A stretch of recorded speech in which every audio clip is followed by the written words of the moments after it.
Hello and welcome to SEO is Not That Hard. I'm your host, Ed Dawson, the founder of KeywordsPeopleUse.com, the solution to finding the questions people ask online. In today's episode, I'm going to talk about evaluating expired domains and domains at auction. As I've said in previous podcasts, as well as being the founder of KeywordsPeopleUse.com, I've been in affiliate marketing since 2004, and I've got a number of affiliate websites with several in the telecoms niche. Now, the other week, a friend of mine dropped me an email with a link to a domain that was for sale on an auction website that he thought I might be interested in. Now, why would I be interested? Well, a grey hat SEO tactic, and I'm guessing, depending on your point of view, what shade of grey it is to find expired domains or domains at auction that previously had websites on them with external backlinks pointing at them. Now, if you find a decent one, if it's in the same niche as you especially, then you can buy that domain and 301 redirect the domain to your current domain and hence start to benefit from the backlinks you've now redirected to yourself. That's the theory anyway. By the way, if you don't know what a 301 redirect is, then go and listen to episode 39 of SEO is Not That Hard, 301 redirect tips, where I cover exactly what a 301 is and how you use them. So this domain anyway that my friend sent me that was at auction, it looked pretty good at first glance. It was originally a UK site in the telecoms niche. It's got a DA of 45, 2,554 backlinks from 377 domains, and links from sites like telegraph.co, change.org, wikipedia.org, and many other powerful domains like that. So I thought I'd take a closer look. So the first thing I did was to go to the Wayback Machine, which you can find at archive.org, where you can put in any domain name, and it will show you a sort of history, a sort of snapshot history of that website over the years and what content was on it and whether URLs were 301 redirected at any point and things like that. So I went there and I could see that this site, it was a microsite created by a big UK utility company in 2010, and they kept a live site on there till early 2016 when they 301'd that site to their actual main domain. And that 301 was kept in place from 2016 to August 2020, at which point the domain expired. So obviously we can see that, this was the point when it was a genuine use of this domain by the original owners. And that would be the point at which it picked up lots of these backlinks, especially because it was clearly branded as this utility company, even though it wasn't on their main domain. And then obviously at some point they decided to close down that microsite, and they correctly 301 redirected that domain to a particular page on their main domain. And then obviously they let the domain expire at some point and it just became free. And at that point, obviously, someone probably drop catched it pretty quickly. They'd seen that it was coming up for expiry and that it got all these links and stuff pointing to it, and so they decided to catch it, and it looks like it got caught in the 4th of December 2020, and you can tell that by doing a whois. Whois command will give you the domain name history, sort of the recent domain name history. It'll tell you when the domain name was created and when it was last updated. Now, if it's an expired domain, then it's going to have a domain creation date that is newer than the history in archive.org. So I can see the site had been up and running since 2010, but because the whois record for the domain was now saying its creation date was in 4th of December 2020, I knew at some point that domain had completely expired, been released by the by Nominet, by the DNS provider, and then someone had re-registered it as a new domain. So then going back to archive.org and seeing what had happened to the domain since December 2020, I could see that in early 2021, the homepage was now saying domain for sale. So there's just a page advertising the domain for sale. And it sat like that. All the snapshots through pretty much the whole of 2021 had this domain for sale homepage. And then in January 2022, almost a year later, it now 301s to a page on another website. Now this website's a comparison website in the telecoms industry in the UK.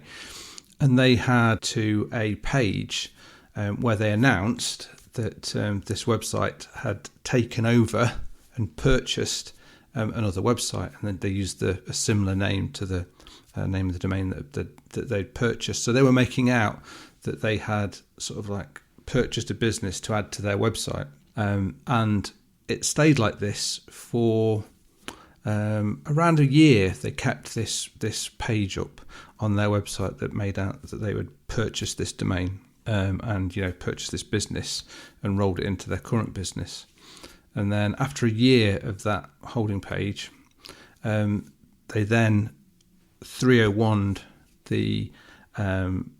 this page they set up that said the purchase domain to one of their money pages that was, specifically doing a comparison of a telecom type in the UK. And then after that date, December the 22nd, they literally removed the domain and removed the 301 redirect. So why does this quite convoluted sort of history that this domain's been through actually matter as to whether this domain might actually still have some value in it, especially in terms of its backlinks? Well, that's because there's information given by Google as to certain scenarios in which they do and don't pass the sort of the link equity and other history equity over with the domain when it's 301. And this domain's history has had a few of those where it might qualify for it to have worked or not worked.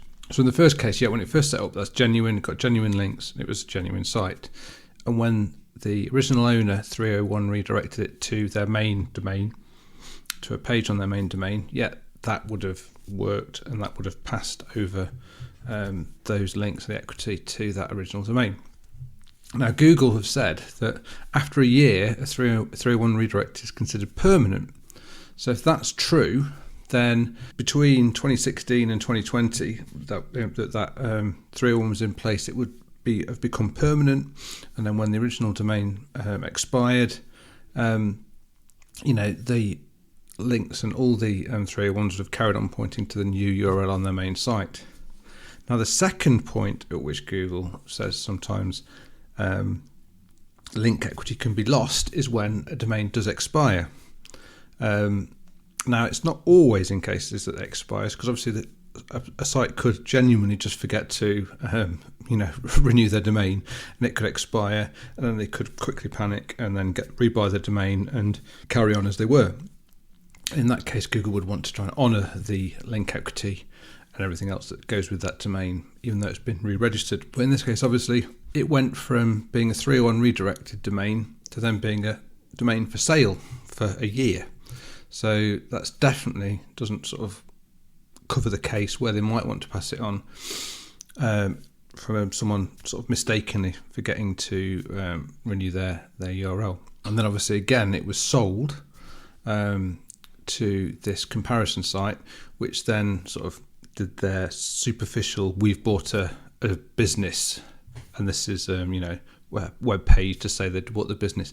Now, the reason they've done that we've bought a business thing is it's one of the scenarios where Google says it's fine to merge a domain into a new domain, is where, for example, an existing website might buy another website as a going concern business and then roll it into its own brand, in which case that is a genuine case where the history, the link equity and all those things of the purchase domain could be legitimately rolled into an existing domain.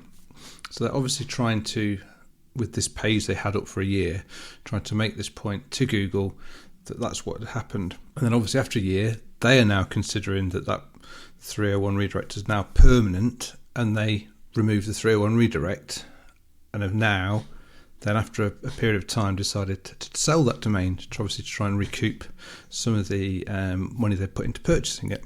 But if they believe that, then obviously they would have believed that back in 2016, when it was 301 redirected for 4 years from the original owner to the original owner's main domain, all those link equities gone. It's been permanently redirected off. So now, I'm not saying any of these scenarios are definitely 100% gospel truth as to what has happened, but this one case has got so many different points in where the link equity could have been lost completely. Google could be disregarding all those old links, that it makes the domain, although it looks great at first glance, DA45, thousands of links, hundreds of linking back sites, in the right niche and everything. But that first glance looks a lot murkier and muddier when you look at the history going back.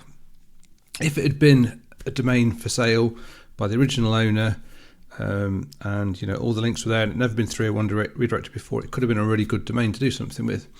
But this one, it just looks like there's so many points where the link equity could have been lost that it's not anywhere near as valuable as it appears to be. And I've decided, I'm not going to take any interest in this domain in terms of purchases in it. But I have watched the auction go through, and it sold for less than £100. So less than $100, and that's because I think obviously other people who were looking at this have probably done the same kind of homework and thought, actually no, there's probably not much value left in this domain anymore. So the seller hasn't recouped very much at all from their original investment, and they appear to have paid from the history of the domain nearer to $1,000 for it, just in 22 by the looks of it. So yeah, not a great return on selling it. I personally probably would have just kept it and kept that 301 in. Now, a word of warning on buying expired and auction domains, as well as the situation where, like in this one where I think there probably was no value in this domain, you also have situations where a domain could have actually had a manual action or a penalty applied to it by Google. If you then purchase that domain with a penalty on it and then 301'd the domain to one of your own domains, one of your other domains, then you are potentially going to be passing that penalty on. So you can actually cause yourself more harm than good in some cases if you're not careful. And this is one of the reasons why I very rarely would consider buying a domain. And, I haven't bought a domain to 301 into any of my main websites in many, many years. That's not to say if I didn't see a good domain with some really good links that I wouldn't be interested in buying it, but I wouldn't necessarily be looking to 301 into one of my existing domains because I think there's just potentially too much risk there. But with all these things, buyer beware. If what the risks are and you've weighed it up and decided it's you, then go for it. It's up to you. But would I do it? I don't think I would. Thanks for listening. I really appreciate it. Please subscribe and share. It really helps. SEO is not that hard is brought to you by keywordspeopleuse.com, the solution to finding the questions people ask online. See why thousands of people use us every day. Try it today for free at keywordspeopleuse.com. If you want to get in touch or have any questions, I'd love to hear from you. I'm at Channel 5 on Twitter, or you can email me at podcast@keywordspeopleuse.com. Bye for now, and see you in the next episode of SEO is Not That Hard.